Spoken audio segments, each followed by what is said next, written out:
দেখছেন টিভি 24 বাংলা।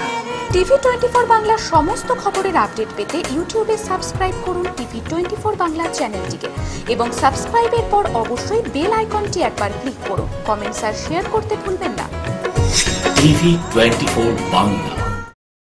বহরমপুর ও জঙ্গিপুর লোকসভা কেন্দ্রের তৃণমূল প্রার্থী অপূর্ব সরকার এবং খলিলুর রহমানের সমর্থনে সোমবার বহরমপুরের গোয়ালজান বাপুজি ক্লাব মাঠে নির্বাচনী কর্মী সভা করলেন তৃণমূলের জেলা পর্যবেক্ষক শুভেন্দু অধিকারী।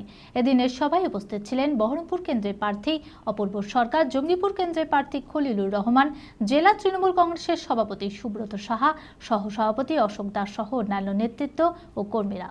মুর্শিদাবাদ জেলার 3টি কেন্দ্র পাখির চোখ করে জোর কদমে চলছে তৃণমূল কংগ্রেসের নির্বাচনী প্রস্তুতি। সোমবার বহরমপুর ও জঙ্গিপুর লোকসভা কেন্দ্রে তৃণমূল কংগ্রেস প্রার্থী অপূর্ব সরকার এবং খলিলুর রহমানের সমর্থনে বহরমপুরের গোয়ালজান বাপুজি ক্লাব মাঠে তৃণমূলের নির্বাচনী জনসভা করলেন তৃণমূলের জেলা পর্যবেক্ষক শুভেন্দু অধিকারী।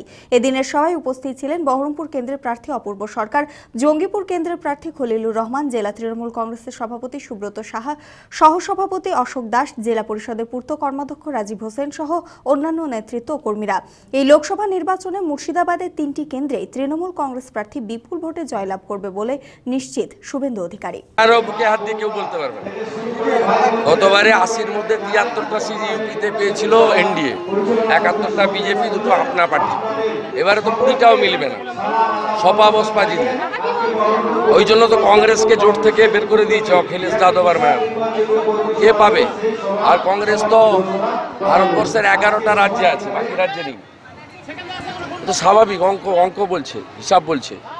কি করে আপনারাই তো দেখান, অধীর চৌধুরী বলছে পঞ্চায়েতে ভোট দিতে দেননি, আপনাদের দেয়নি। তবে অধীর চৌধুরী যদি প্রার্থী দিতে না পারে তাহলে এখানে বিজেপির গ্রাম পঞ্চায়েত জিতলো কি করে? এই যে পরস্পর বিরোধী কথাবার্তা, আর প্রত্যেক দিন নাম নেই, ঠিকানা নেই, গোত্র নেই, পদবি নেই, যোগ দিচ্ছেন। কে যোগ দিচ্ছেন? তার কোন পদে আছে, তার নাম নাই, গোত্র নাই, এগুলো আপনাদের এখানকার চ্যানেলগুলোতে দেখাচ্ছে, বলছে। আমরা এগুলো নিয়ে বিচলিত নই, কারণ আমরা বুথে আছি, ভোটারের কাছে আছি, আর অধীরবাবু মিডিয়াতে আছে। না, যদি করে থাকে তার যা ব্যবস্থা আছে নির্বাচন বিধি অনুযায়ী হবে, কিন্তু আমি না জেনে এটা মন্তব্য করবো না। আমি তো প্রচারে আছি, আমি এটা নিয়ে কোনো মন্তব্য করবো না।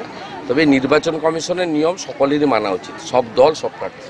মানসিক স্বাস্থ্যের জন্য সবার আগে যে নামটি মনে ভেসে ওঠে, মনোবীক্ষণ।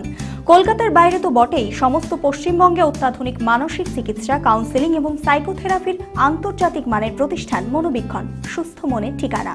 যোগাযোগ নাম্বার 7477799515 অথবা 8981464344 অথবা 9007574740।